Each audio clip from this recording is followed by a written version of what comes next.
شروع میں جو لوگ اسلام لائے انہی میں حضرت بلال حبشی بھی ہیں.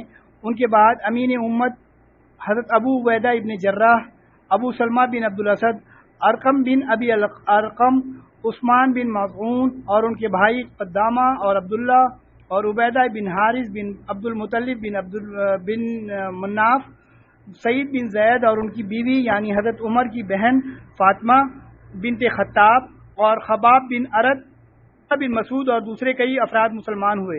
یہ لوگ مجموعی طور پر قریش کی تمام شاخوں سے تعلق رکھتے تھے. ابن حشام نے ان کی تعداد 40 سے زیادہ بتائی ہے. ابن اسحاق کا بیان ہے کہ اس کے بعد مرد اور عورت اسلام میں جماعت در جماعت داخل ہوئے، یہاں تک کہ مکے میں اسلام کا ذکر پھیل گیا اور لوگوں میں اس کا چرچا ہو گیا. یہ لوگ چھپ چھپا کر مسلمان ہوئے تھے اور رسول اللہ صلی اللہ علیہ وآلہ وسلم بھی چھپ چھپا کر ہی ان کی رہنمائی اور دینی تعلیم کے لیے ان کے ساتھ جمع ہوتے تھے. کیونکہ تبلیغ کا کام ابھی تک انفرادی طور پر پس پردہ چل رہا تھا. ادھر سورہ مدثر کی ابتدائی آیات کے بعد وحی کی آمد پورے تسلسل اور گرم رفتاری کے ساتھ جاری تھی. اس دور میں چھوٹی چھوٹی آیتیں نازل ہو رہی تھیں.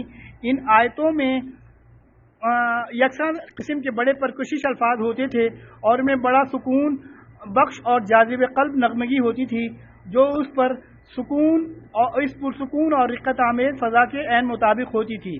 پھر ان آیتوں میں تزکیہ نفس کی خوبیاں اور آلات دنیا میں لت پت ہونے کی آلائش دنیا میں لت پت ہونے کی برائیاں بیان کی جاتی تھیں اور جنت و جہنم کا نقشہ اس طرح کھینچا جاتا تھا کہ گویا وہ آنکھوں کے سامنے ہے. یہ آیتیں اہل ایمان کو اس وقت کے انسانی معاشرے سے بالکل الگ ایک دوسری ہی فضا کی سیر کراتی تھیں. ابتداً جو کچھ نازل ہوا اس میں نماز کا حکم بھی تھا. مقاتل بن سلیمان کہتے ہیں کہ اللہ تعالیٰ نے ابتدائی اسلام میں 2 رکعت صبح اور 2 رکعت شام کی نماز فرض کی، کیونکہ اللہ تعالیٰ کا ارشاد ہے کہ صبح اور شام اپنے رب کی حمد کے ساتھ اس کی تسبیح کرو. ابن حجر کہتے ہیں کہ نبی صلی اللہ علیہ وآلہ وسلم اور اسی طرح آپ کے صحابہ کرام واقعہ معراج سے پہلے قطعی طور پر نماز پڑھتے تھے. ابتدا میں اس میں اختلاف ہے کہ نماز پنجگانہ سے پہلے کوئی نماز فرض تھی یا نہیں. کچھ لوگ کہتے ہیں کہ سورج کے طلوع اور غروب ہونے سے پہلے ایک ایک نماز فرض تھی. حارث بن اسامہ نے کہ حارث بن ابو لہیہ کے طریقے سے موصول حضرت زید بن حارث سے یہ حدیث روایت کی ہے کہ رسول اللہ صلی اللہ علیہ وآلہ وسلم پر جب وحی آتی تو آپ کے پاس حضرت جبرائیل تشریف لے آتے اور آپ کو وضو کا طریقہ سکھایا، اور جب وضو سے فارغ ہوئے تو ایک چلو پانی لے کر شرمگاہ پر چھینٹا مارا. ابن ماجہ نے بھی اس مفہوم کی حدیث کی روایت بیان کی ہے. ابن عباس سے بھی اسی طرح کی حدیث مروی ہے. ابن عباس کی حدیث میں یہ بھی مذکور ہے کہ یہ نماز اولین فرائض میں سے تھی. ابن حشام کا بیان ہے کہ نبی صلی اللہ علیہ وآلہ وسلم اور صحابہ کرام نماز کے وقت گھاٹیوں میں چلے جاتے اور اپنی قوم سے چھپ کر نماز پڑھتے تھے. ایک بار ابو طالب نے نبی صلی اللہ علیہ وآلہ وسلم اور حضرت علی کو نماز پڑھتے دیکھ لیا، پوچھا اور حقیقت معلوم ہوئی تو کہا اس پر برقرار رہیں. مختلف واقعات سے ظاہر ہوتا ہے کہ اس مرحلے پر تبلیغ کا کام اگرچہ انفرادی طور پر چھپ چھپا کر کیا جا رہا تھا، لیکن قریش کو اس کی سنگن لگ چکی تھی اور البتہ انہوں نے اسے قابل توجہ نہ سمجھا. محمد غزالی کہتے ہیں کہ یہ خبریں قریش تک پہنچ چکی تھیں، لیکن قریش نے انہیں کوئی اہمیت نہ دی. غالباً انہوں نے محمد صلی اللہ علیہ وسلم کو بھی اسی طرح کا کوئی دینی آدمی سمجھا جو الوہیت اور حقوق الوہیت کے موضوع پر گفتگو کرتے ہیں، جیسے کہ امیہ بن سلط، قس بن ساعدہ اور زید بن عمرو بن نفیل وغیرہ نے کیا تھا. البتہ قریش نے آپ کی خبر کے پھیلاؤ اور اثر کے بڑھاؤ سے کچھ اندیشے ضرور محسوس کیے تھے اور ان کی نگاہیں رفتار زمانہ کے ساتھ ساتھ آپ کے انجام اور آپ کی تبلیغ پر رہنے لگی تھیں. 3 سال تک تبلیغ کا کام انفرادی طور پر ہوتا رہا. اس دوران اہل ایمان کی ایک جماعت تیار ہو گئی جو اخوت اور تعاون پر قائم تھی، اللہ تعالیٰ کا پیغام پہنچا رہی تھی اور اس پیغام کو اس کا مقام دلانے کی کوشش تھی. اس کے بعد وحی نازل ہوئی اور رسول اللہ صلی اللہ علیہ وآلہ وسلم کو مکلف کیا گیا کہ اپنی قوم کو کھلا دین کی دعوت دیں، ان کے باطل سے ٹکرائیں اور ان کے بتوں کی حقیقت کو واشگاف کریں. اس بارے میں سب سے پہلے اللہ تعالیٰ کا یہ قول نازل ہوا، آپ اپنے نزدیک ترین قرابت داروں کو عذاب الہی سے ڈرائیے. یہ سورہ شورا کی آیات ہے اور اس سورہ میں سب سے پہلے حضرت موسیٰ علیہ السلام کا واقعہ بیان کیا گیا ہے. یعنی یہ بتایا گیا ہے کہ کس طرح حضرت موسیٰ علیہ السلام کی نبوت کا آغاز ہوا. پھر آخر میں انہوں نے بنی اسرائیل سمیت ہجرت کر کے فرعون اور قوم فرعون سے نجات پائی اور فرعون و آل فرعون کو غرق کیا گیا۔ بالفاظ دیگر یہ تذکرہ ان تمام مراحل پر مشتمل ہے جن سے حضرت موسیٰ علیہ السلام فرعون اور قوم فرعون کو اللہ کی دین کی دعوت دیتے ہوئے گزرے تھے۔ جب رسول اللہ صلی اللہ علیہ وسلم کو اپنی قوم کے اندر کھل کر تبلیغ کرنے کا حکم دیا گیا تو اس موقع پر حضرت موسیٰ علیہ السلام کے واقعے کی یہ تفصیل اس لیے بیان کر دی گئی تاکہ کھلم کھلا دعوت دینے کے بعد جس طرح کی تکذیب اور ظلم و زیادتی سے سابقہ پیش آنے والا تھا اس کا ایک نمونہ آپ اور صحابہ کرام کے سامنے موجود رہے۔ دوسری طرف اس سورہ میں پیغمبروں کو جھٹلانے والی اقوام مثلا فرعون اور قوم فرعون کے علاوہ قوم نوح، عاد، سمود، قوم ابراہیم، قوم لوط اور اصحاب ملائکہ کے انجام کا بھی ذکر ہے۔ اس کا مقصد غالباً یہ ہے کہ جو لوگ آپ کو جھٹلائیں تو انہیں معلوم ہو جائے کہ تکذیب پر اصرار کی صورت میں ان کا انجام کیا ہونے والا ہے، وہ اللہ تعالیٰ کی طرف سے کس قسم کے مواخذے سے دوچار ہوں گے۔ نیز اہل ایمان کو معلوم ہو جائے گا کہ اچھا انجام انہی کا ہوگا، جھٹلانے والوں کا نہیں۔ قرابت داروں میں تبلیغ۔ ہر حال میں آیت کے نزول کے بعد نبی نے پہلا کام یہ کیا کہ بنی ہاشم کو جمع کیا اور اس کے ساتھ بنی عبد المطلب بن عبد المناف کی بھی ایک جماعت تھی۔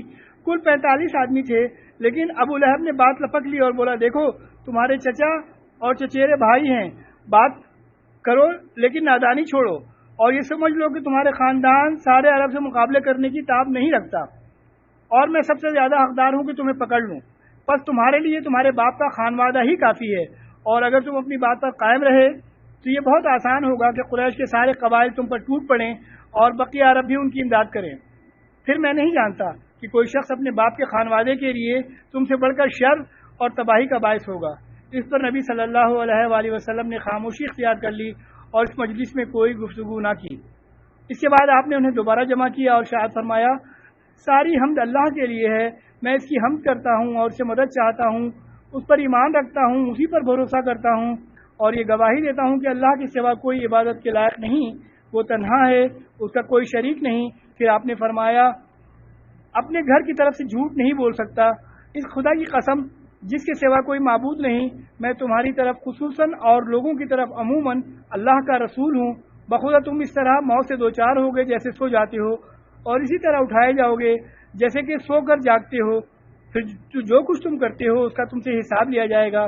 اس کے بعد یا تو تم ہمیشہ کے لیے جنت میں یا ہمیشہ کے لیے جہنم میں جاؤ گے۔